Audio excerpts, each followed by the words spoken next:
All right, welcome to the Teach Go Rockstar podcast. I am sitting here trying to figure out how to intro this one.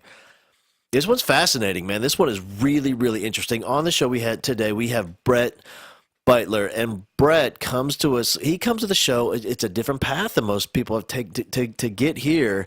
And Bret and I met years ago outside of the education world, and we've stayed in touch. We became friends, and he's been to a Teach Go Rockstar workshop. He's always had an interest in education, but he's been in the business world and the investment world, and get this, today he is a school leader. This guy, here's why I love that he's on the show, is because in the back of my mind, I always wondered what would it look like if people did not have the traditional approach to school leadership. What if they didn't have the traditional curriculum in leadership development to run a school? I always wondered, what would that look like if people had no idea what the history looked like of typical school leadership training, and they were just thrown in there. And here's a guy who's super smart, super creative, super passionate about making a difference in the lives of kids and his teachers, and he's super passionate about leadership. And so just recently, I guess within the last year, if I remember right, he decided with a business partner to invest in and purchase Kids Are Kids Learning Academies. Now he has 2 of them, and it is a huge operation. And so this is a fascinating one because we get to talk to a guy, a relatively young guy, brand new to school leadership. And what I love about it is he gets it. He's in there for the right reasons. You're going to hear him talk about it. Why is there? What he wants for his kids, what he wants for his teachers. And it is amazing. Man, if you are into leadership and schools and kids and teachers, this is a fascinating episode. All right, here we go. Teach Go Rockstar podcast, Bret Beitler. Let's do this.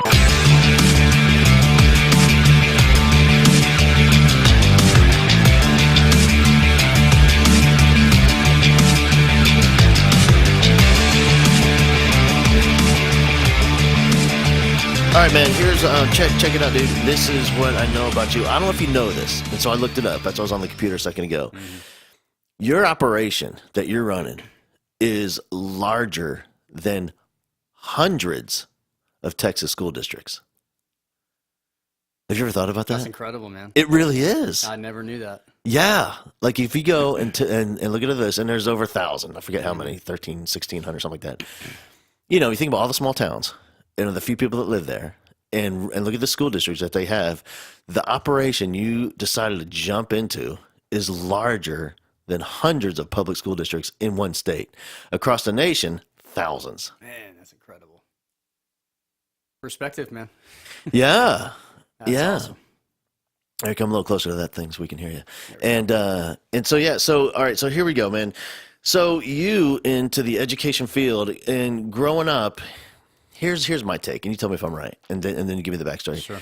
I don't think you ever sat on the edge of your bed as a young boy and said, "Someday when I grow up, my dream is to own some early education centers where parents drop their kids off, and I'm responsible for hundreds of them during the school day." Dude, I didn't do that at 30. Yeah. Come on. Yeah. Yeah, and so, but you know what? And then here's my other theory, and I don't know if it's true. I kind of hope it's true. I think you saw an amazing business opportunity where you can provide for your family while making a difference in the lives of kids and teachers and their families, and the whole thing came together as like this beautiful synergistic event. I've got 2 best parts of my day: hugging our teachers, hugging the kids. Literally, our entire philosophy is hug first and then teach. So if you go in there and you love your teachers, you love your kids, you're going to have a dynamically positive environment. It may not be today or tomorrow, but eventually it will get there because of the consistency of myself as well as my business partner, Alex, and what we do every day, man. Like, we firmly believe that it's a privilege to be in this environment. And so we have to show up. And I tell our leaders this all the time. I have to interview every day to deserve to be your leader again tomorrow. Yeah. So if I don't show up today and give my best and hug those kids, hug those teachers, provide a positive culture, I don't deserve to be your leader tomorrow. And I mean, our leadership team, without a doubt, can tell you across the board that's exactly how we work every day. Because like you said, man, when I was 30, we're talking 5 years ago, this was not in my brain. Yeah. But we went into a couple of centers and toured them and said, oh my gosh, man, this is so uniquely niche oriented. The way we were raised to serve, our positive personality out the gate, and knowing that there's coming a wave of shift from the owners that have been in this business for 15 plus years. I told you this earlier. They're tired and they're ready to get out. Yeah. And we're ready to come in and make a change.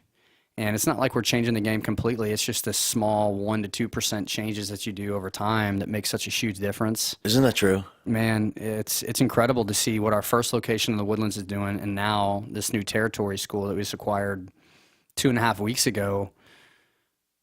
The smallest things are making a huge difference. Like here's an example. I don't know if I told you this. Within the first week, we bought mulch for the playgrounds, and we had teachers crying and hugging us. Yeah. Mulch.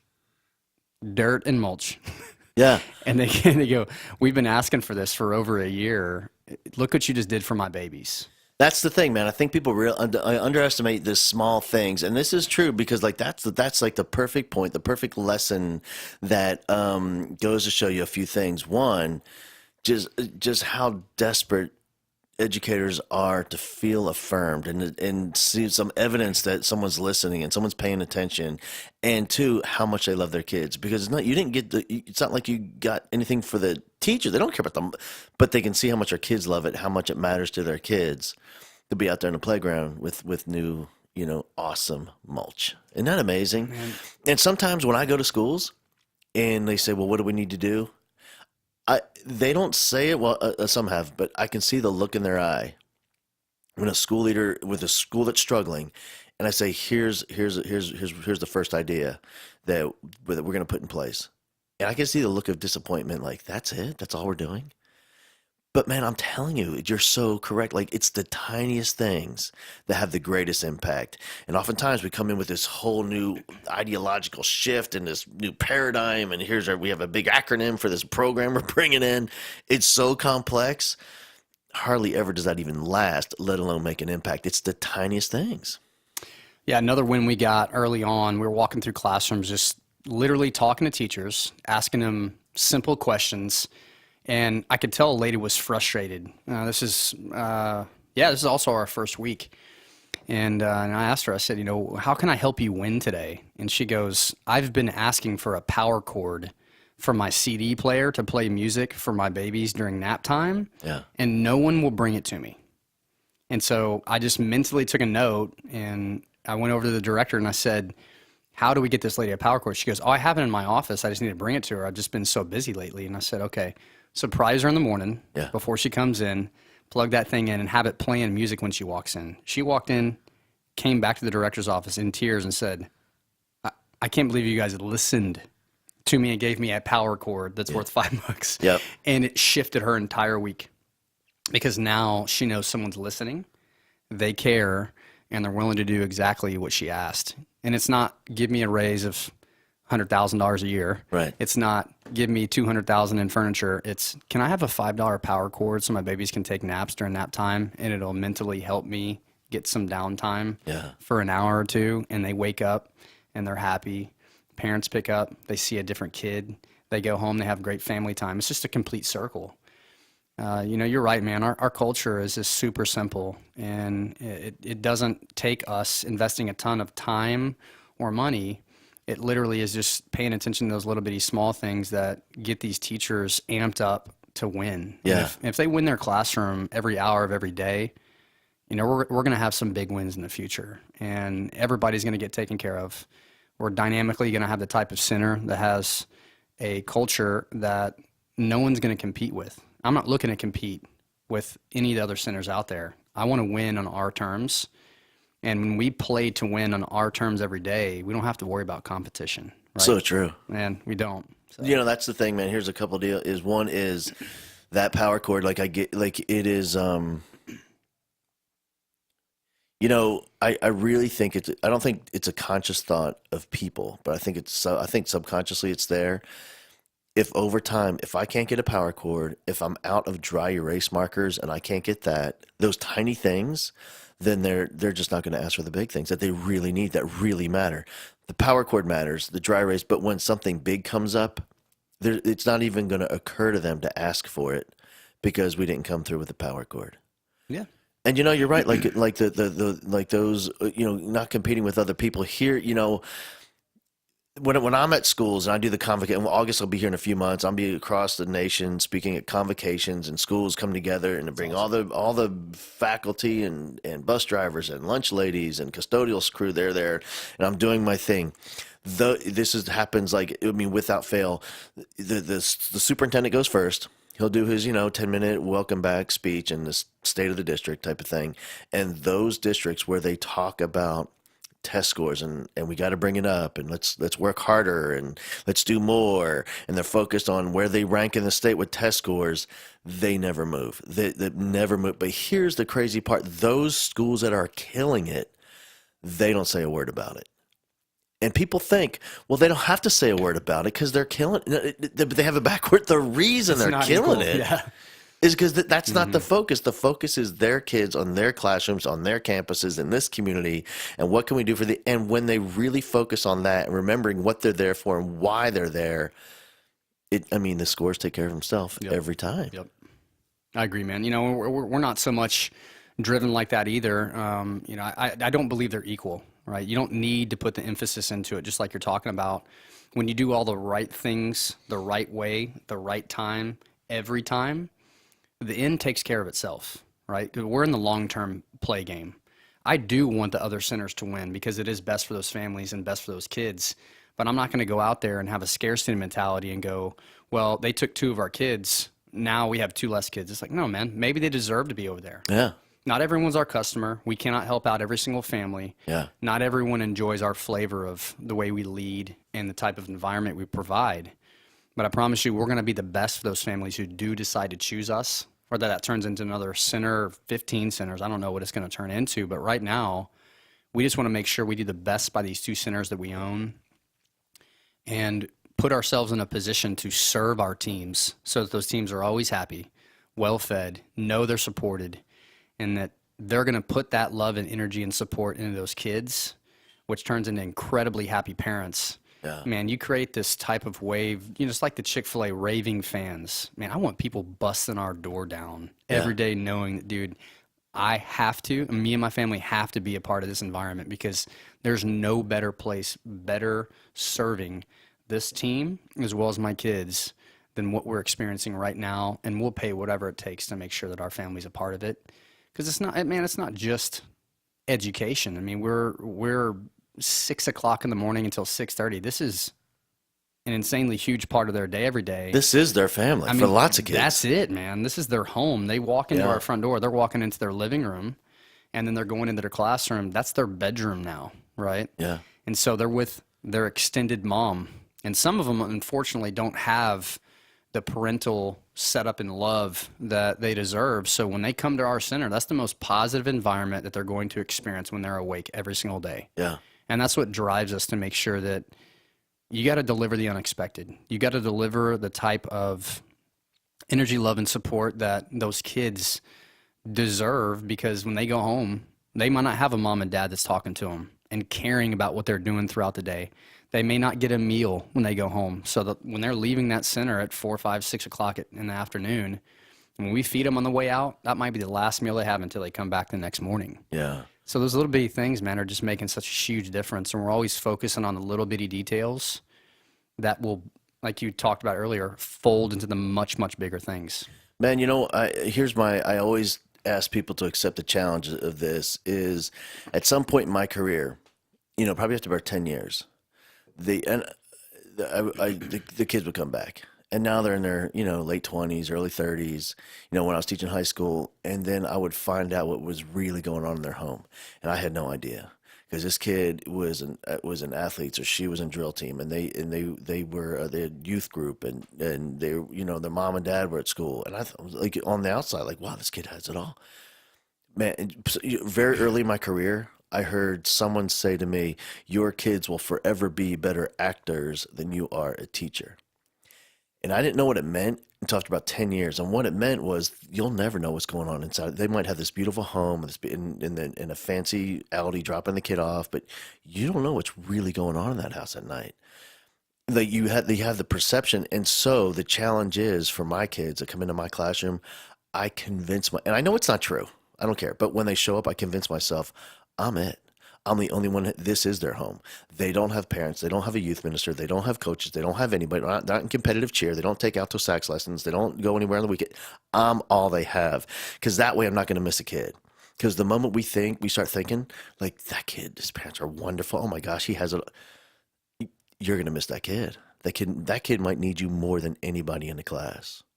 I love it, man. I mean, I told you earlier, this is such a duty and privilege to walk around and just see, and this is something we haven't brought up yet, but the male influence on a lot of these kids, man, and we didn't know it was going to be so impactful. Dude, they can't wait to run up to us and go, Mr. Bret, Mr. Alex, I tied my shoe for the first time today. Yeah. You remember you taught me that 2 weeks ago? Yeah, I did, man. It's bum. Yeah. You're winning, dude. Or show me what they painted that day, or just say, I needed a hug, man. I just needed a hug. Can you come and sit with me for a second? Sure. What's up, man? I just want to tell you, man, I'm really scared about next week in this test or, whatever. You take 3 minutes for that kid, man. Just like you said, you don't know what's missing. Yeah. And a lot of times, man, it's not missing big stuff. It's just little things like mom and dad never tell them they're proud of them. Mom and dad hardly ever hug them. And mom and dad, most importantly, don't take the time just to have a conversation with the kid and say, man, what's going on? You good? Yeah. Where can I help? Where can I support? Where am I falling short as a parent? A lot of those kids have those parents, unfortunately. Like the reason you have them from 6 to 6 is because they got that job, man, and they're on the phone. I can't tell you how many drop-off lines I'm looking at, and mom's on the phone, and she's dialing, and she's talking, and she's waving goodbye, and I'm running out there trying to get the kid's lunch bag because it's still in the car, and he forgot his backpack or whatever. I'm trying to flag her down, and she's not. I mean, they're just in the grind, man. And so when a kid drops off, it's almost as if, man, this is the one place in their life that they actually have evidence of feeling connected and loved, and they're significant and they matter and they're part of something bigger than themselves. And man, that male influence, you're right. Like, people think it's, when we see, unfortunately, we have like this social media society now where we see like these monumental moments where a kid's life has changed, It's really like micro moments, man. It really is a tiny conversation. The wink, just to let them know you see him today. Hey, man, I was thinking about you. Those are these kids will remember that the rest of their lives. Yeah, man, it's transforming myself, my team, man, my marriage, personally, professionally, in a way that I never, ever expected. Yeah. And it's constantly forcing me to remember what's best and what's first, right? And that's what I love, is the fact that we can be in our office, and both of our offices are upstairs. So we can go up there, have quiet time, but then about every hour to an hour and a half, we'll always go, time to do a school walk. And if it's not nap time, man, we're in those schools, we're hugging those kids, or the classrooms, we're hugging the kids, we're handing out fist bumps, high fives, sitting down with the kids and seeing what they're working on. Like yesterday, I was in Sugarland, New Territory, and this kid has just been at my side, and I didn't know why. But you typically go into a classroom, you get mobbed by kids, right? Like 8 to 10-year-olds are just like, here comes 10 of them, and they're all trying to tell you something at the exact same time. This kid's really shy, really quiet, and finally I got one-on-one time with him, and I looked over at him, and he goes, I don't know if you heard me last time, but I know you were busy. I drew something for you, and you forgot it. And he kept it for over a week in his little cubby hole. He brought it back over to me, and he goes, see? He goes, that's you, and that's us in the classroom. And I'm like, man, that's really good. You're a way better artist than me. And he goes, I know. I go, you haven't even seen me draw. He goes, I'm just good. Yeah. I said, and man, you just made my day. I'm going to take this up to my office, and I'm going to keep it up there. I said, but you need to sign it, though. Braden is his name. I said, Braden, you need to sign this because, I'm going to collect a lot of these, and I always want to remember that you drew this for me. And he goes, I get to sign it? This is my first autograph. I'm going to go, yeah, it is, man. Yeah. So he did it, and he saw me walk out with it. And when I was walking out, I looked back over at him, and I'm like this. Yeah. And he goes, right. And dude, I just walked off, and I guess, you start talking about these things, and it makes you think about them, man. I went upstairs and I put it on my desk. And when I go back again, I'll remember this conversation, and I'll remember the conversation with him. And he'll probably remember that for months, man, maybe years. I don't know. Listen to me, man. You know what he's gonna? Because here's what you're doing. Sure, that kid is learning, and he has awesome, amazing teachers, and you're stuffing some content into that kid's noggin, and you're reassuring him that he's a good artist. But more than that, man, that was a huge lesson in parenting, and that kid is going to be a different kind of father. I really, like, I know it. I've been doing this so long, and I have kids in their 40s now that talked like this day, and they talk about how they're parenting their kids and the things they do, just like we learned in school.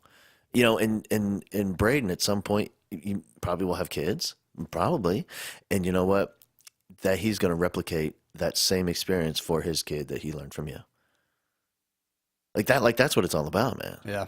Yeah, man, it's incredible. You know, it's so humbling to be in this environment, this field, this industry. I mean, whatever you want to call it. I'm reminded constantly at how big the small things are. Like what you just said. I never thought of it that way. I really didn't. You know, what we're really focusing on right now is making sure that our teachers are the rock stars. And I know that's a part of your platform, right? Yeah. I really, really respect it, man. I came to saw you speak.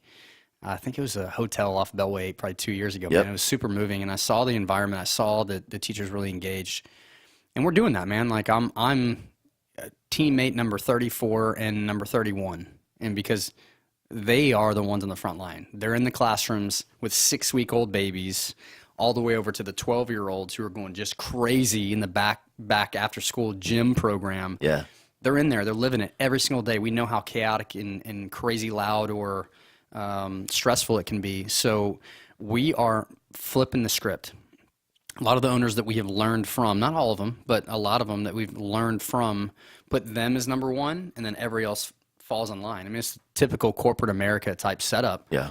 I hate that, man. I can't stand corporate America as far as that kind of mentality approach goes. I firmly believe it's got to be this way. Man, I got to lift.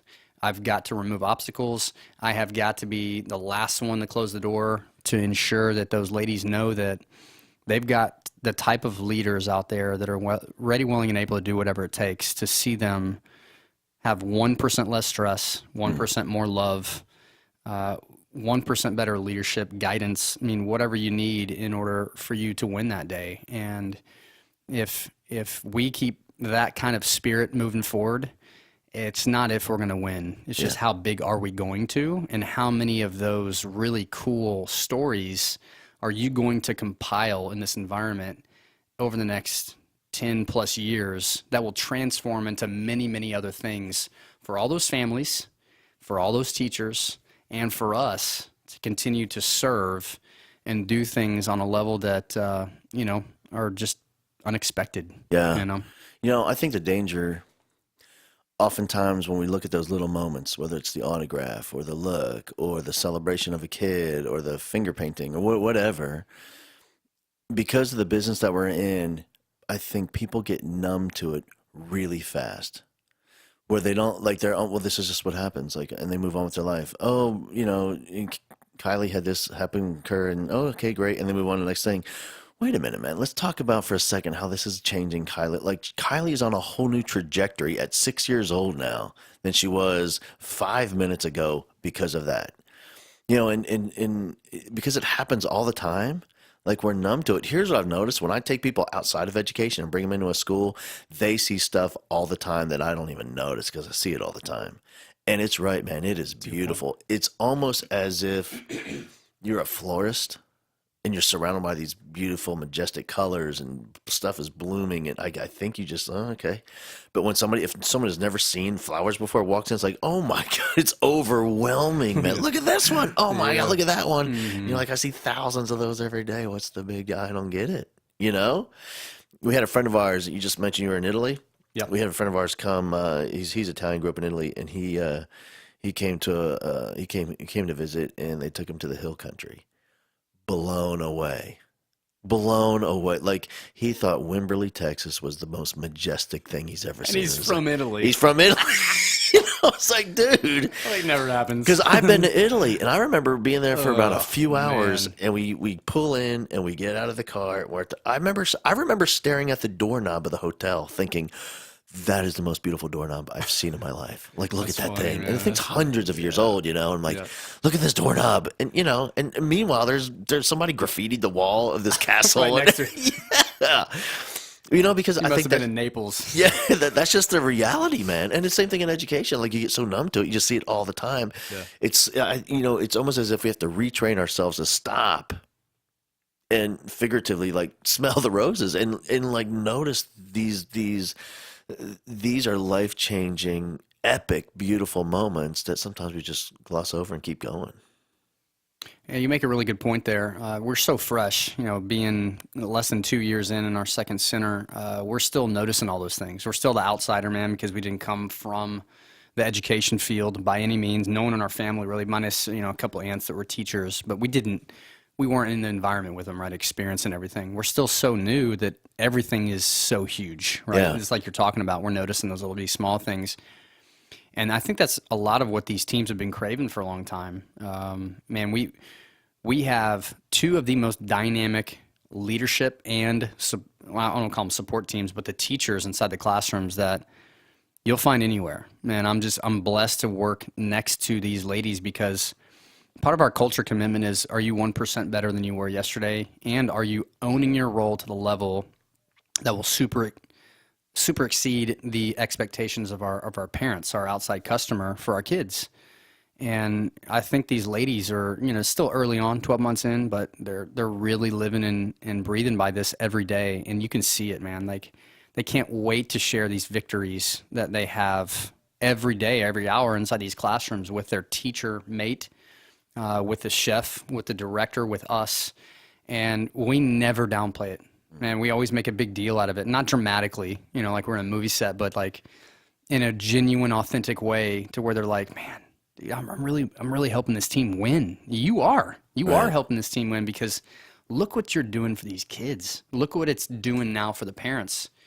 We had we have a Spanish enrichment teacher at our Woodland school, and she's been there for probably 2 months now, and she's going from classroom to classroom 4 days a week, and she's doing both singing as well as just language. 2 weeks in, we didn't tell this specific parent that was occurring. Their child was leaving, singing fluent Spanish on the way out of the school, and the dad looks over and goes like, "Are you singing in Spanish?" And I heard it. Yeah.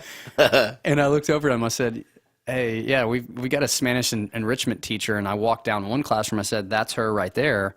She had circle time going on, and she was singing to them in Spanish, and they're singing back with her. Yeah. And the guy looks at the classroom and looks back at us. And he looks like Mr. Clean. Yep. Yeah. He goes, I can't believe we're experiencing this right now. Like, he just looked at his wife and he goes, "Where are we?" Yeah. And I go, "Man, that's what you guys deserve. Like, that is what you deserve." And he just looks back at his daughter and he goes, "You can keep singing." Right. He was so proud because he never thought that he would be in an environment or have the ability to provide that for his kids. I mean, he's a cop, retired, didn't make a ton of money, and he's like, we're fortunate enough now financially to be able to do those kind of things for our kids. And he's just like, "Dude, you guys got us sold for as long as our kids are going to be here." And I said, "Man, go tell 10 more people." Yeah, right. Right? Because those parents whose kids deserve to be around this environment, we have to be in a position to welcome them in because they deserve to be a part of the environment, right? Like, you have the type of culture that you're creating that is a little uncommon. We want to get better every single day at that kind of culture.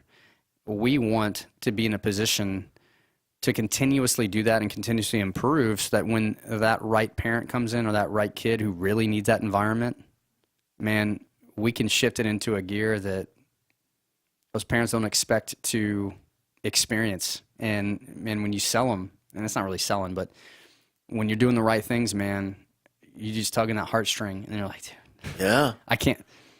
Imagine that conversation with those parents at the dinner table that night. Like, what just happened? Yeah. Where are we? You know, like, I can't believe that, you know, this team, and it was not our idea, man. These are our teachers, these are our leaders doing this in the school. We need this because I believe it's going to dynamically shift what these parents are experiencing in the school right now. And we said, man, realistically, early on, a year in, we really can't afford it. But the ladies looked at us and challenged us on it and said, "Can you really afford not to, though?" Yeah, right. It's always the big question. Right. So we did it. And man, it's when people are walking through school and they're doing the tour in order to enroll, and we mention, our selling attributes, there's just certain things in there that we're doing that are so different that parents are just like, what? What? Yeah. And we constantly think, how do we deliver something that's just a little bit more expected than what they're currently experiencing, so that, man, you create that lifelong customer so that they don't have to bounce around, man. The consistency factor is so large in childcare, which you know about, man, and in teaching. I don't ever want anybody to have to be forced to be in a position to have to go somewhere else. Yeah. Right? Like, I feel like that's such a huge loss for us when that happens, when it's a controllable factor. Right? When we know we could have done better at creating the type of environment that those customers are demanding, but also now are in a position where they're getting accustomed to delivering to their kids because they never had it, right? Like, they crave it.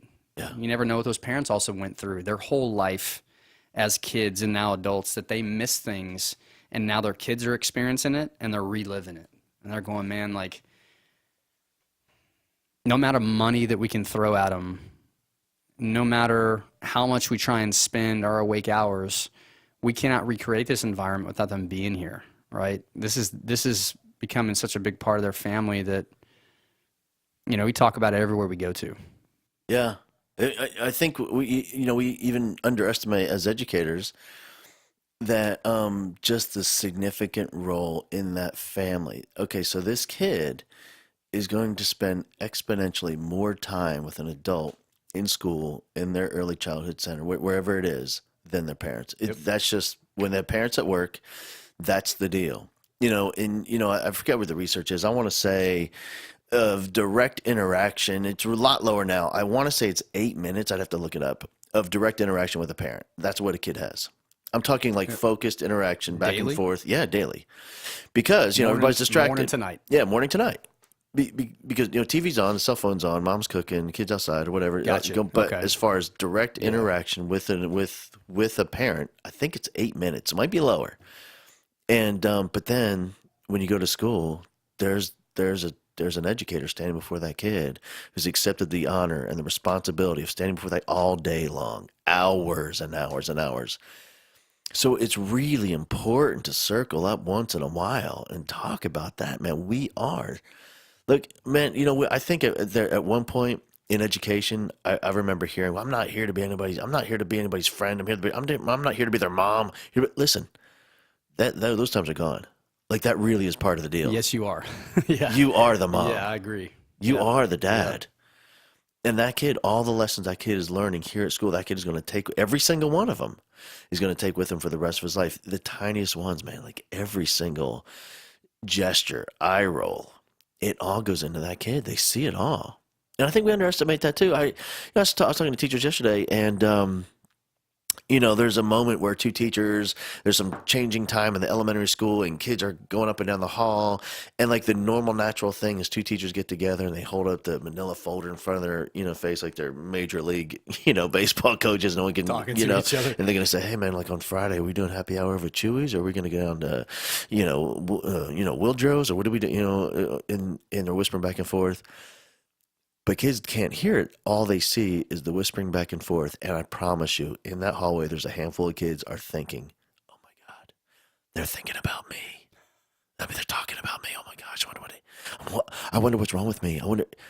And like even that tiny thing, like unintentional, that has an impact on a kid's life. Like the whole teaching thing it is awesome and equally terrifying. Yeah. It really is. Now, so, hey, brother, here's the argument that teachers will say. And that is, well, here at my school, in my town, we teach everybody. Whoever shows up, we got to teach them. We don't get to pick and choose which kids we want, and parents can't take their kids somewhere else if we don't do good. But my thought always in that moment is, what if you had to serve these kids in such a way that if they wouldn't come, they would go somewhere else and you wouldn't have a job. You know what I mean? Like, what if? And it really changes everything, because in your model, in that model, if you don't deliver, hey man, it's not like buying a pair of shoes. If they didn't like the service at Academy, they're going to go over to the mall or whatever. I mean, like, this is serious. Like, it's a kid. It's the future of our society. The leaders of tomorrow are sitting in your centers today. And like, if we don't take care of them, that parent who knows that is going to take the kid somewhere else. One of our big struggles and challenges in the early days were when we took over our first center, the numbers were low, and this is a for-profit enterprise, right? So we need to make sure that we get enrollment up, but we're not going to go out there and just open the floodgates and bring in every single parent off the street. We want to make sure that it's going to be a great partnership between the two, right? And so we do, on the tour, go through kind of an interview process. One of the biggest things we had as a challenge was, and this was our fault, as leaders, as owners of the business, we weren't in a position in the early days to have the right teachers in place, and better yet, a support system for a second teacher when numbers started growing, right? So some of the teachers in some of these rooms were overwhelmed. They got 13 kids at certain age groups, right? The older kids. And they physically, mentally, psychologically, emotionally just could not handle it anymore, right? And then when we started bringing in a second teacher in an environment like that, their pushback was always, no, I don't need any more. We're finally comfortable. Yeah. And we had to sit down and shift their mindset and say, just like you said, hold on a second. You're telling me that kid needs you two because you guys are not a dynamic team. She deserves to be with you. Imagine the potential of what you can do if you just have open arms, knowing that, number one, that child deserves to be this environment because of our culture and our unique proposition offering. If I start turning the faucet off, you don't have paychecks coming in, we don't have benefits, you don't have a lot of different things coming on. And I don't ever want to be the type of leader that's going to manage out of fears or I'm going to take things away if this doesn't happen. But the significance of being in a position as a leader to offer the type of environment for those teachers to win, structured support systems, and ensuring that we do the right training and you have the incredible checklist to ensure that you can win your day and everything you need from your furniture to a clean environment to all of your supplies. Our duty is to remove all those obstacles so that you can win. Now, your duty is psychologically and emotionally to be in a position to say yes. Because if that kid, God put us in a position to have that family come through, if that kid is walking into that center and it's a good relationship for both of us, you have a duty and a privilege to say yes to them. Because if you don't, like you said, what if they go to a different environment and that kid doesn't get the love and support and the guidance that you have gifted by God to help that kid be what they're supposed to be? Yeah.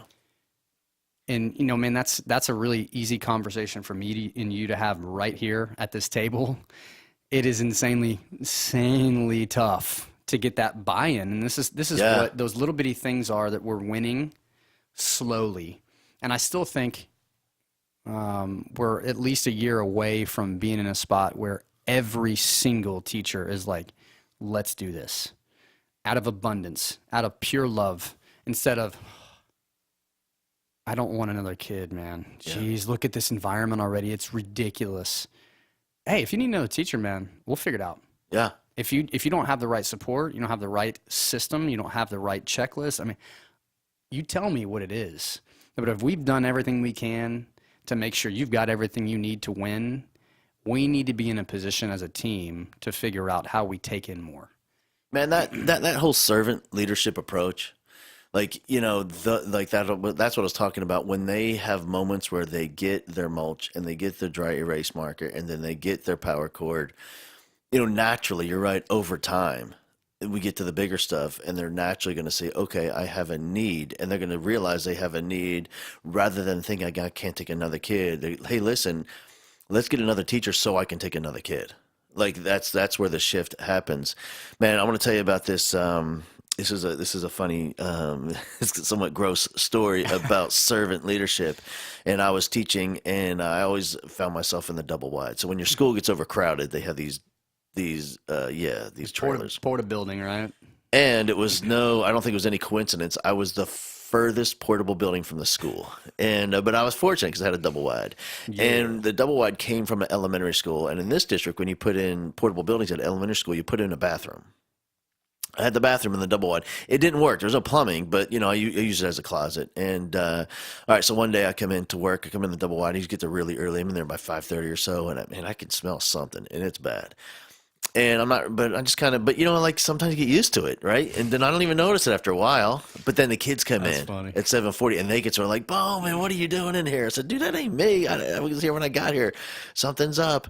And about second period, maybe third period, a kid says he's in class. Hey man, we were in here last night in your double wide. I said, last night you're in here? He goes, yeah, because of the storm. I said, well, what happened? He goes, well, at the soccer game, there's a lightning storm, and when there's lightning in the area, they have these meters, and they have to get everybody off the field, and they started to open up double wides, and our team and the other team, players were in here just hanging out. And I said, really? And then it's when it hit me. Hey, did you guys use the bathroom? I don't know. I think someone did. So I open up the door. Come on, bro. And I look in there, and there it is. Right there. I could see it. And I'm like, oh my God. There's no water. I mean, the plumbing doesn't work, man. Sitting and chilling. Yeah. And so I get on my little phone thing to call the front office and say, hey, can we get a custodian down here? And I happen to get a secretary, and she says, well, they want to know what's up.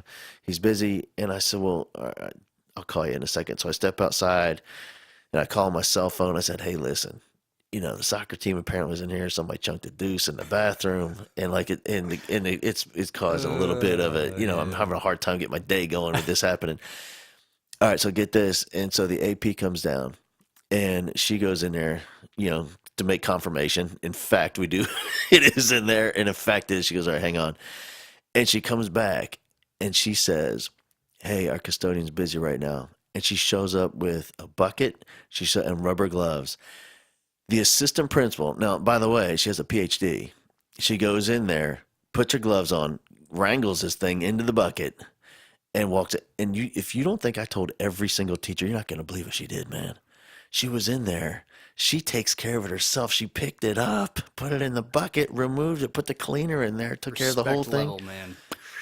And you talk about servant leadership. And I always wondered if in her mind she was thinking, if I handle this, I've got this guy.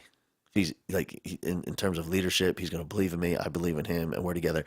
Dude, I told that story to everybody in that school because it was so powerful. Like if I can count on her for that, like what's left? Like what can't I count on? Nothing, man. She'll do anything for you. And for me, it really spoke volumes about like her and what she's willing to do, because all I wanted to do, remember, was to teach. And in her mind, if that took putting on some gloves and wrangling that thing out of a toilet for him, I'm in it because I want him to teach. It's powerful. The real leaders will never do that for a selfish reason. They're never doing it to hold something over your head. They do it because it is the right thing to do at the right time, right? And I always say, like, for that to happen, I really believe it can't be something like, here's what you do. I really think it's a matter of who she is as a person. Yep. That's why, like, it won't even occur to you to strategize at the moment, know? That's either who you are or it's not. Yeah, yeah. And she's amazing, man. That's awesome, man. That's great. That's a good story. Yeah, when you now here's the other thing is clearly you love it. You love your kids, you love your teachers, you love your culture, you love this family you're creating for the kids, for their families, this second family that they have in their lives. I'm wondering at what point in this process of getting into because it's a business, at what point did you fall in love with it? Was it when you were looking at different franchises? Was it something that when you stepped on foot and thought, oh my God, I have to be a part of it? Or was it after you're already in it and started to love it? Multiple times. I mean, it was early on. It was sometimes daily, weekly, monthly.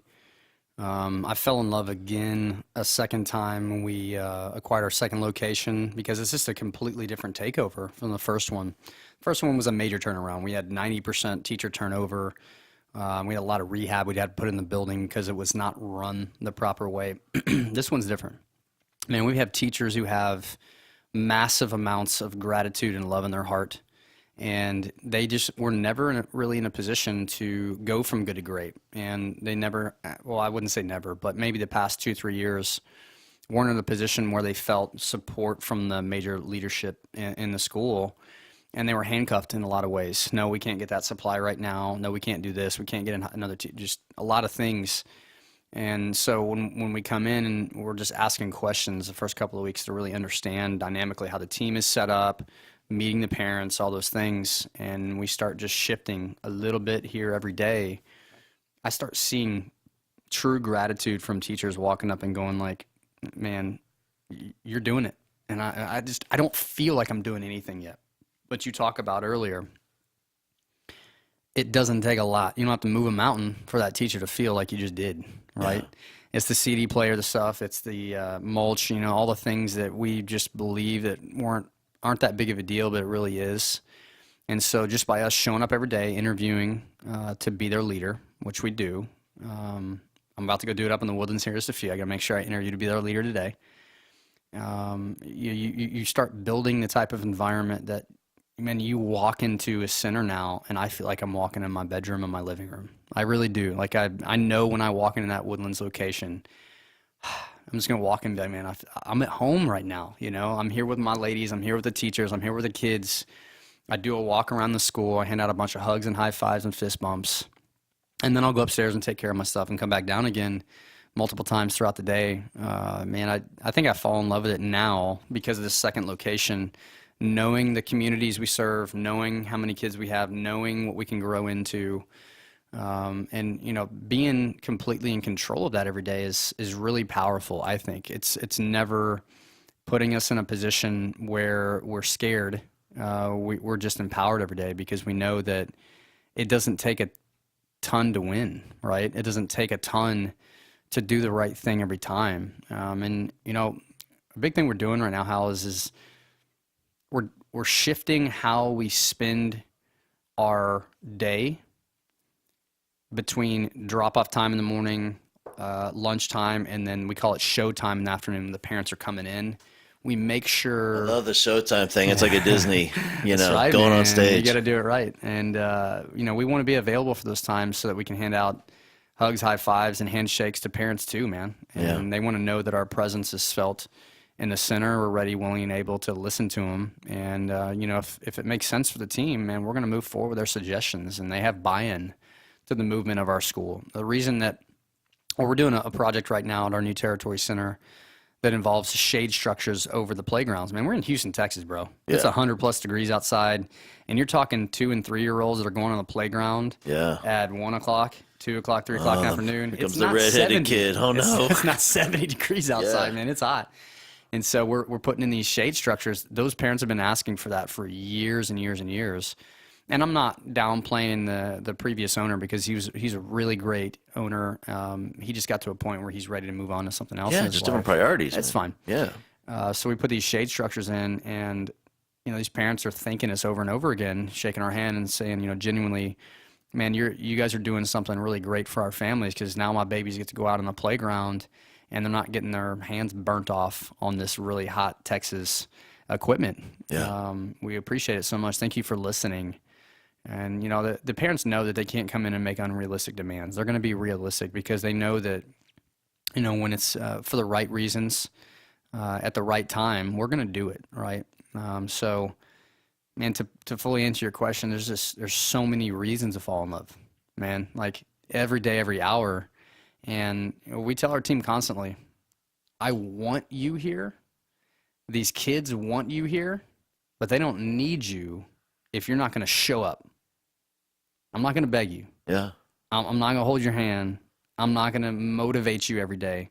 If what we do every day doesn't motivate you to want to do this, I'm going to hug you and I'm going to wish you the best. Yeah, find you another place where you're fit. Right. And we talked about self-awareness earlier. I think that is, I think we underestimate the power of that. Like every school is not the perfect place for every teacher. That, I really look at it like quarterbacks. Like some quarterbacks struggle, and this guy from Houston, Case Keenum, there's a great example. Yep. Great he struggled, quarterback, man. struggled, finally found the right program. Yep. And was, where was it? Minnesota, right? And kills it. You know, found as sometimes I think that might be the same thing for schools where, you know, hey man, these might not be your kids. You know, like I know I'm not great with every type of kid. I know that. I get it. And I'm stuff where I really, for whatever reason, I'm good, you know, with like, you know, kids that, you know, way upper middle class and their parents participate in everything. But, you know, those schools where nobody shows up for open house, those are my kids. That's That's where I shine. man. Yeah. You know, because I like those kids where I'm the only one involved, where sometimes for whatever reason, you know, especially if it's a lower socioeconomic kid, a kid that hates school, I'm really good. And I think sometimes it's okay to have those honest conversations with our educators. You know, is this the perfect, do you love it here? Because if you don't love it, that's okay. Like, I don't take it personally. You know, it's like, go find your flavor, man. Yeah, I agree. It's not a big deal. You know, as far as the falling in love thing, I think for men, this isn't true for, all right, maybe I'm generalizing, but that, you know, but I think for lots of men, like we come into this business, because we love the idea of it. Like it sounds good and it was fun maybe when we were in school but what brings us back is the moment that you fall in love with making a difference in the lives of kids. Like, and you can't know that. I think for women have a different innate emotion towards it. Where I think for a lot of men, I'm just talking about me. Like, I don't think I was able to access those kinds of emotion or that kind to identify with it until I showed up and was actually in there. You know, I didn't come to believe me. I did not sign up to teach those kids in lower socio. They talked about my mom and give me the finger. I didn't know I loved them. You know, like if somebody would have told me that before, I would have said, hell no. Mm-hmm. But once I got them in my life and I realized if it ain't me, it ain't nobody. Like I'm the only one that kid has. That's when I fell in love with the whole process. I think you have to experience it almost to really figure it out. And I don't think that I really understand the depth and the gravity of where I am fully yet. And I think it's still going to take years and years and years into the future to continuously experience things that are going to remind me, you know, our duty and our obligation, man. But I'm just happy right now because we do have the ability to get those early and often wins that are small to build the culture, man, to be in a position where we can show up and get better than we were yesterday, right? You know, the environment that we're in our second location, like I said, is so dynamically different than the first one. I think that once we put all the right people in place, and you mentioned this earlier, you might not be best at this age group and you're struggling like crazy, but what if they just shift you 2 years worth of difference? You may take off like a rocket ship. Yeah. Both those kids and for you. And now we're like, man, look what we did with our, you know, you have chess pieces, you can move them all around. Look what we did for you. Look what we did for those kids when we got you into the right environment. And now that you know you can succeed in this environment, you just lifted the team. It's not just that room. You lifted the team in a way that we never could have done unless you knew you were not good in there. And we also were aware of that. And we shifted you and had an opportunity to do that. We elevated the entire team, right? Yeah. The entire school feels that when classrooms have the right people in place to win. I really enjoy sitting back and talking to the men and women in our school and making sure that they really do get supercharged when they come into school every day. Like if you're coming in to swipe your card, clock in, clock out, take your break, and get your paycheck at the end of every single week, man, you need to go get a job in a call center or something. Yeah. All right, make the same money and not have the stress. And something without kids. Yeah. You know what I mean? You know, here's the thing with, you know, people that stay in this gig, you know, and struggle and like those personalities, and they're everywhere, you know. I mean, there's a handful here and a handful there, one or two in school, even in beautiful, amazing, powerful schools that I love. There's one in there for some reason.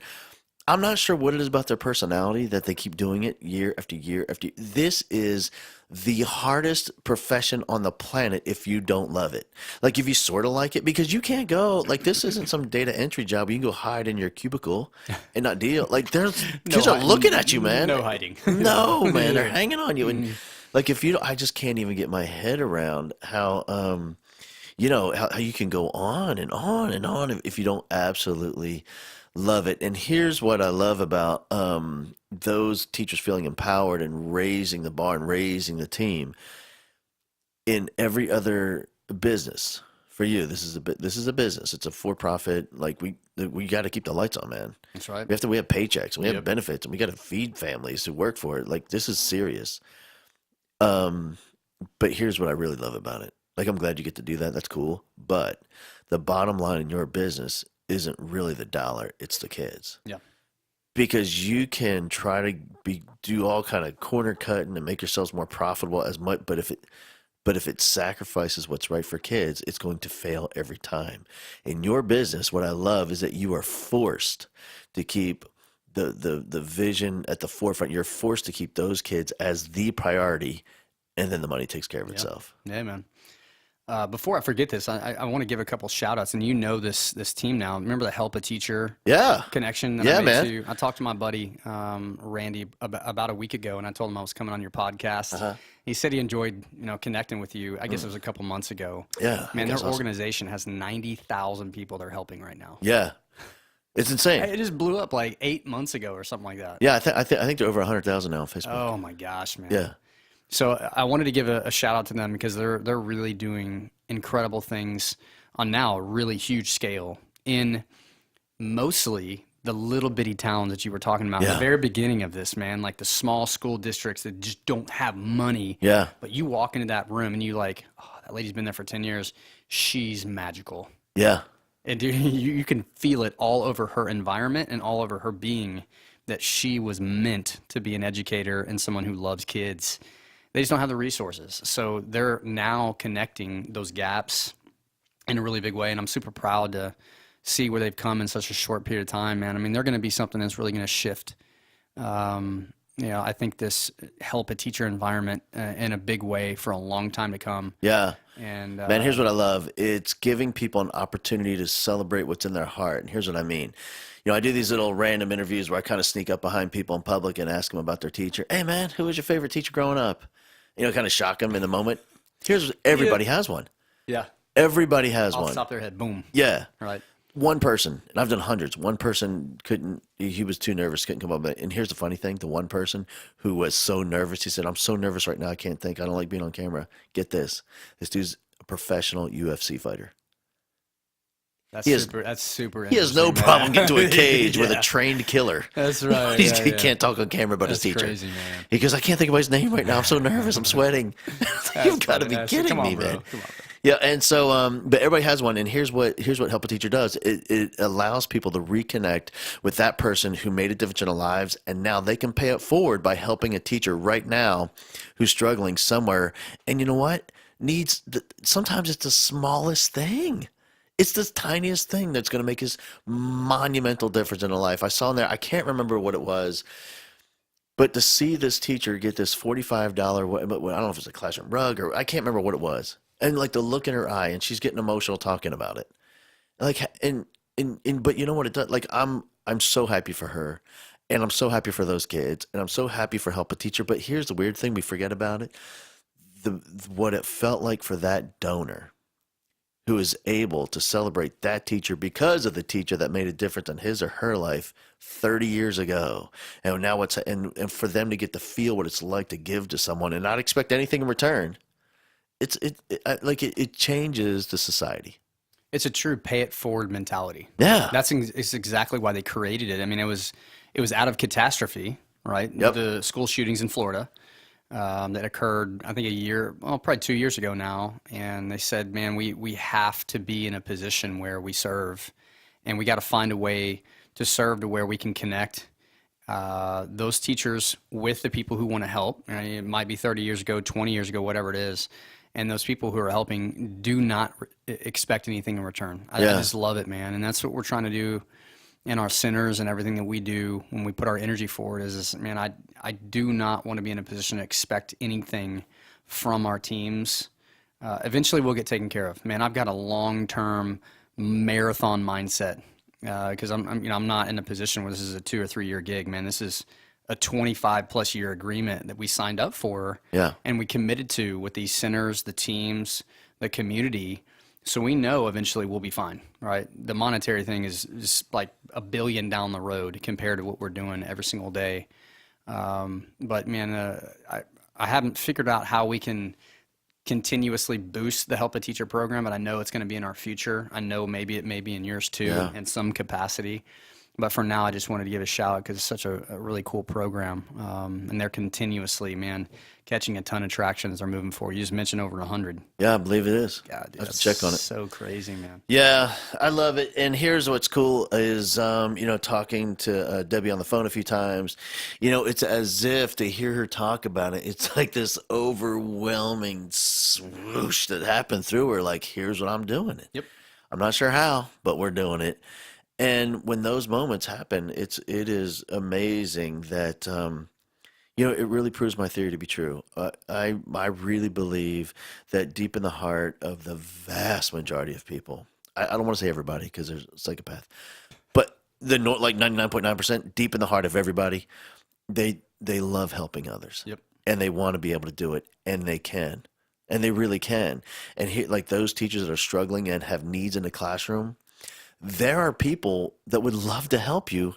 They just don't know who you are or where you Right. are or what you need. And once they find out, It's a connecting factor. yeah. And it's absolutely the most simple yet genius idea I've heard in years. And when I found that thing online, I was like, you have got to be kidding me. Somebody, I can't even believe, because it's so obvious, but no one's thought of it. And it was just born a year ago, Yeah. you know? Yeah. It's amazing. 2018, man. Yeah. I love her. I love them. It's awesome, man. And hey, real quick is for you, and you just tell me what's on your mind. Like you don't have to have the answer, but because it changes, it should change over years. Yeah.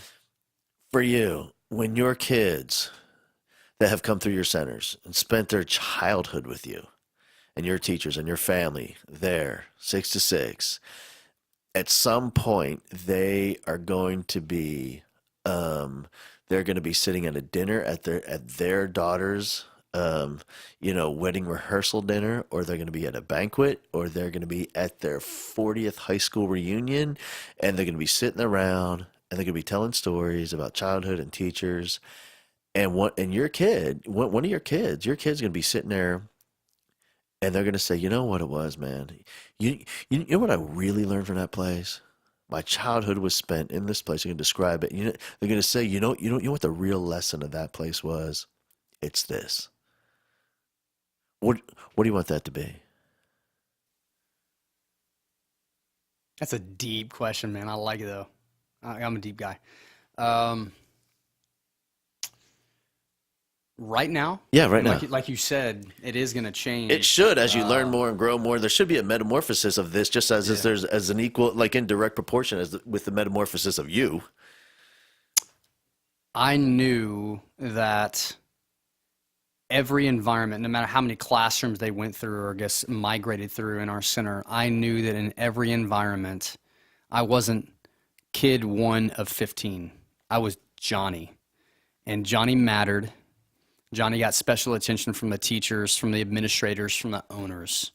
They knew me by name. I got hundreds of fist bumps and high fives. I learned how to tie my shoes here. I learned what the meaning of family style eating was here. I learned social responsibility, respect, and discipline. And most importantly, man, like I just said earlier, it's just, I was loved, man. I really was. That's the hug first and teach mentality of kids are kids that we really early on fell in love with compared to some of the other franchise models that we're looking at. And if we can, since it's been around such a long time, we can carry that legacy forward. It's such a simple facet, man, but it's so huge. And I hope that, you mentioned this earlier too, that those kids enact that forward with their families, right? They go out there and they, without the shadow of a doubt, go out of their way to make sure that their kids can experience something that was very similar to what they did when they were growing up as kids. So I really want to build simplicity of love and support and mattering. And then, man, I really want to turn this into our legacy. Like one of the best things we ever did was this. Yeah. I like that word, mattering. I like it. Yeah.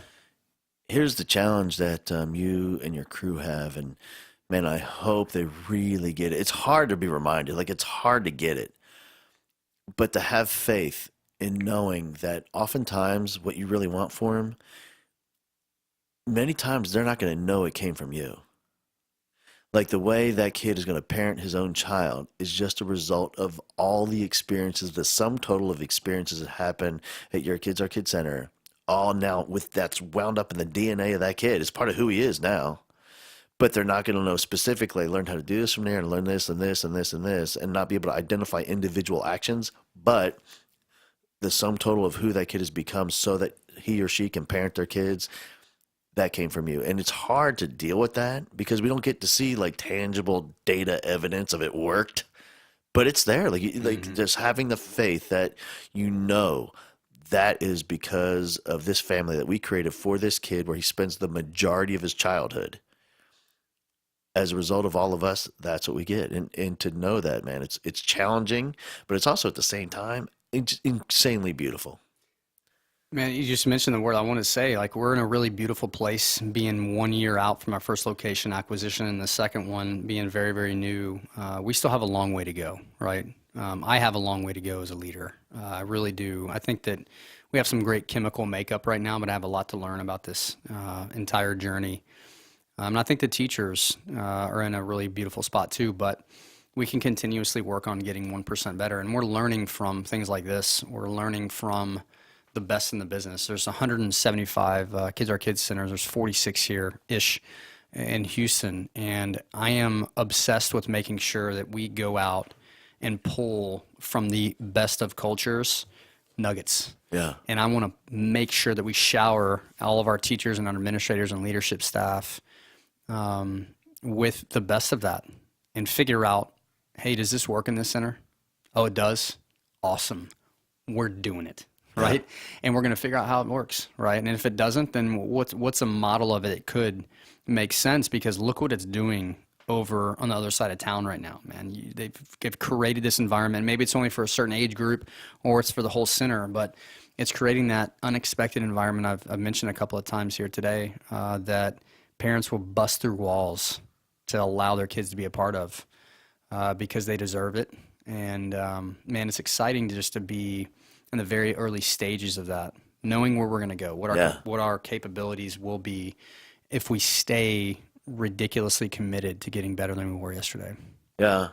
Here's what it is, man, is this applies individually, but also in terms of the group. The most amazing teachers I've ever seen, they come in all flavors, shapes, sizes, beliefs, and they're this small group that are amazing. The most amazing schools I've ever been in, the most amazing districts I've ever been to. They are different in every way. Some districts are like suburban, downtown, or or urban or suburban, or out in the country. And when I find those amazing teachers, those amazing schools, or those amazing districts, they all have the same thing in common: that those teachers that are amazing, the one thing they have in common, they all want to be a better teacher. Yeah. Those schools that are amazing, that are different in every way, the one thing they have in common, every single one of them, without exception, they all want to be a better school. Yeah. And so to hearing that, like just knowing that, like that's the secret ingredient. And that coupled with the other ingredient in terms of culture, what separates those places with amazing culture is one thing, and it just takes time, and that is every single employee on that campus, every single teacher, custodian, food service worker, administrator, they're 100% convinced, like every cell of them is consumed with the belief, school culture is up to me and me alone. Yep. It's 100% my responsibility. The custodian believes it. This whole place, it's my job to make it amazing. Me only. And when everybody believes that, it is just an exponential shift in culture happens immediately. So I'm also a part of a business coaching group, and we had a presentation that it says the topic of it was culture eats strategy for breakfast. Yeah. And the guy literally had return on investment, empirical and long-term research and evidence that shows that when you have the right culture, and like you said, everyone is ridiculously overly committed to it, that is their duty and responsibility every day to impact that type of culture, it will beat the best of strategies. And when they're held neck and neck to each other, it was such a perfect time for us to go see that presentation. I think it was about 2 months ago. Myself and my business partner, who's my brother-in-law, I've known her for 15 years, sat down, and over again, we had confirmations that we're doing the right thing. I kept looking at him, he kept looking at me, going like, "Dude, that's what we're doing. Right. This is what we're doing. This is where." So the confirmations were really great for us because it came from a massive authority figure, the guy that's been in tons of different business lines, and education was one of them, man. And we're so fortunate to keep getting blessed with the right people at the right time, both in our centers as well as who we're getting connected to outside, to make sure we have the blueprint for getting better. Yeah. Right. It's not really the success factor, because success is going to take care of itself when we continuously enact this culture every day. But the first level of buy-in in our second center, it's really early, obviously, but 2 weeks in, when you sit there and you walk into a classroom, and the first couple of times you walk in, the teachers are like, "Yeah, what's the owner doing here? right, What'd I do?" right." And now it's Getting like fired. when we walk in, it's like this. "Hey, yeah, "You coming to give me a hug?" Right. "Yes, ma'am, I am." "What's you doing today?" right, yeah, So we're just hugging freaks, man, and we love it. The ladies just constantly tell us, I've never met two dudes as young as you guys are that hug as much as you do. And I go, good, I'm gonna keep it up. Yeah, why 'Cause, I mean, not? we're doing the right things, right? And on top of that, obviously, we walk in there, and it's not just a, "Hey, what can I get you right now?" It's just, we ask this specific question: "What can I do right now to help you win?" "Oh, you need more toilet paper?" Boom. I'm running out there and getting it and putting it in that classroom. High five the kids. "Anything else?" "Nope, you made me happy." Yeah. Boom, on to the next one. On to the next one. All right. Having those moments in those sessions where the confirmation that you talked about, that we're on the right track.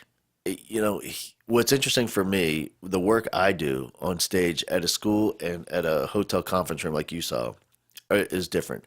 When I'm at a conference room in a hotel, everybody there signed up because they want to be there. And those people that want to be there typically are the ones that are killing it. Right. That's and people, and people think outside of my belief system. Well, they don't need this information, and I would argue they need it just as bad, if not worse, because it's important to be affirmed that you are doing the right thing. Because if you don't, you're going to get off course at some point. For sure. And so, and just to feel acknowledged and affirmed and have a confirmation that, yes, this is what's right for kids. And if they're going to be successful, this is how it's done. And yeah, I'm the weirdo and I'm okay with it, and to feel that, I'm different than everybody else. And my kids are amazing. And to know that it's fun, that's perfect. That's what it's supposed to be. To have that moment is, it's a powerful emotional experience for teaching. And again, in you sitting in a conference room with a bunch of business owners looking at data, and there's empirical evidence that culture is everything. Culture will suffocate for everything. It doesn't matter how great anything, because if you have poor culture, it will suffocate everything that's great. And again, what I love, and I come back to it, is for you, what I really love about it is, again, there's empirical data, and we can use dollars and cents to measure it, but it's really about making a difference in the lives of kids that will go on and change the legacy of that kid's family. Yep. For generations. We tell our teachers constantly, man, I may have already mentioned this once, but it adds value by saying it again. And when you have happy teachers and then happy kids, those two combined almost take care of everything. It really is, man. In schools, like I was talking to a principal about this, and he said, he told me, he goes, "I would never say this publicly. I would never say it, because we have kids first everywhere. We have signs, kids first, kids number one, all about the kids first." He goes, and they're crazy successful. He goes, "In my school, it ain't kids first. It's our family first. It's our teacher family first, because this population is too challenging. If you're on your own in your classroom, you will struggle to the point you'll give up. You cannot, when you have 32 12-year-olds, there's no way that you can survive without everyone else." So in our school, the secret is, it's our school family first. Then together, collectively, as a family, we bring those kids into the family so we can be there together as a whole. That's really the secret. The powerful thing is we've actually told our parents that, and they love it. Yeah. Like they're not like, what are you talking about? My kid's not first. No, no, no, no. Hold on a second. Only one said that. But if you don't have a happy teacher who is well supported and has all the tools to help your kids win, I'm missing the pot here. Yeah. And I'm never going to have a happy kid because that teacher is always constantly either turning over and I got to get a new one in there, or they're never in a position to support and love your kid and educate them at the level they deserve, because the small things are missing, right? And so now that we've started to verbalize this correctly, right, and they understand the flow, parents are all in. Yeah. And the cool thing is they're now getting involved in it. What do your teachers need? I don't know, ask them. Yeah. And man, they'll go in there and they'll sit, hey, Miss Sally, man, I love what you guys are building here, man. I pick up little Jessica every single day and she's always so happy to spend time with you. I want to know what can I do for you? And the teachers are like, look at them like, what are you talking about? And like, well, we're serious. Like, my family wants to do something for you. Do you have something coming up? Do you have a challenge that I can help you overcome? What is it? And a lot of times, man, it's really weird for teachers to like ask for it, but when they do, it's building that family and that culture. Every classroom has its own culture. Every classroom has its own family type appeal. And so when you get all three of those connected, the teacher first, then the kid, parents they're sold. Yeah. Right? Because they're picking up their happy kid every day. Yeah. Here's the thing is we talk about buy-in all the time. Well, how do I get people to buy in? What do I got to do to get that? And first of all, I don't like the language. Second of all, people are automatically bought in when they're invested in. And when our parents start investing into, I'm not talking about money, I'm talking about time or effort, and they start investing into the classroom and investing into the family in that classroom, now they're bought into the process because they've invested into it. It happens by default. It's impossible. No one wants to be, first of all, no one wants to be sold, right? No one wants to be sold an idea to participate. But once they invest in it, now they're a member of it. Man, here, what I'm wondering is for you, because it's still brand new. It's a year. That's brand new. Get your head around the challenge of a first-year teacher, let alone a first-year school district owner. You know what I mean? Yeah. Yeah. So for you, what is one of the just a lesson that you've learned, like from day one, looking back and think, man, you know what? Like I've come to realize I didn't know before, but now I get it. Is there anything that comes to mind like that? I love the privilege of being in our spot, right? The servant leadership is so huge with our culture. From myself and my business partner, Alex, who I'm super privileged to work next to him because everywhere I suck, he's incredible. And I wouldn't say he sucks in anything, but I've got some skill sets, right? I'll call it that. We feel the privilege of being in position to create the type of environment that most teachers don't get a chance to experience. I really love that. We've learned that this is ridiculously uncommon in a for-profit type environment, Yeah. right? At this level, the obsession we have on our culture, the obsession we have with the little bitty details of communication and support and, the right systems in place to help those teachers win. There's a lot of different owners we've come across, and I guess it really goes across the board for a lot of industries. You got it used to be the 80-20 rule, now it's 90-10, and it could be 95-5, whatever. I really think it's less than 5% of all for-profit center owners who really understand what greatness really is, the definition of it, and most importantly, are willing to do what it takes every day to always achieve greatness, right? That 1% factor of improvement. But I tell you what, it's really refreshing because it lets us know we got a lot of work to do. So if God blesses us with a third or fourth or 15th center or whatever it is in the future, we know we can go in there and continuously replicate this in new environments, different locations, different states, whatever it is that we're meant to do, and consistently have enough abundance to always win, right? Because there's always low-hanging fruit opportunities with these kids, with the teachers, and then additionally the families that will allow us to be in this business for a really long time. Yeah. You know what it is, man? It's getting to that point where it's replicatable. That's where things really get fun. Because like once you have your systems and procedures and evidence that it worked, because I can tell you this, as a teacher after 20 years, man, in my final couple of years I was in the classroom, those kids would come in and they were animals. I mean, like hardcore gangsters. And they didn't know, but I knew where we were going to be 180 days from now. In 9 months, I knew, and it was exciting for me because to knowing that they didn't know. And so it's the same thing for you, like going into a new school and knowing what you know. We have the system, we have the procedures, we have the evidence. It's going to work, and know what these people's lives are going to look like in a very short time from now. Man, that's exciting. That is so, it's just motivating, and it drives you because you can't wait for their lives for them to see it and feel it, and it changes everything for them. Yeah, I agree, man. And the thing that really keeps us driving further is have we delivered something that's really unexpected for our teams as well as our customer, which is our parents and the kids. We constantly get feedback from our leadership teams. This is like, man, you guys just got done doing something 2 weeks ago. Cool, I'm gonna do it again. Yeah. And then I'm gonna go do it again, and then I'm gonna do it again, and it's never gonna quit. Because when you give up and you say, I've done enough, that's when things just start Yeah. crumbling. Every time. It turns into something big. Little bitty cracks turn into big cracks. And I never want to be in a position where I hate this term, resting on our laurels, but sit back and go like, yeah, we're good enough.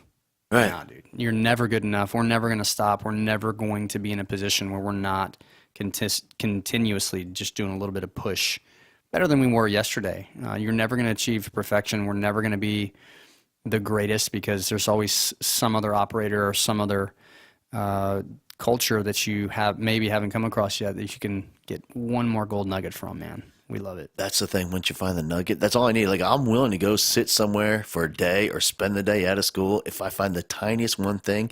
Because I know, man, I've had so much experience. It's that one thing that I can give to another school that changes everything. Yep. I love it. Hey, man, listen, I can't even tell you how, dude, I'm just in awe of the work that you've committed, and just the word, hearing you use the word obsess, because that's what it takes. It really takes for this kind of work with kids and teachers.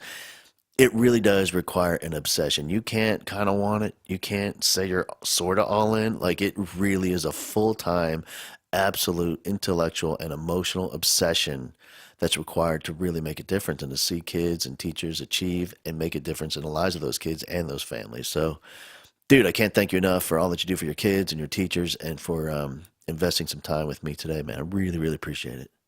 You got it, man. Hold on, is this it? This is one of the thing? This is the kids get this, and I'm gonna get one? You're going to blow it up, baby. All right, buddy. You're going to blow it up. Boom. Thanks, man. You got it, man.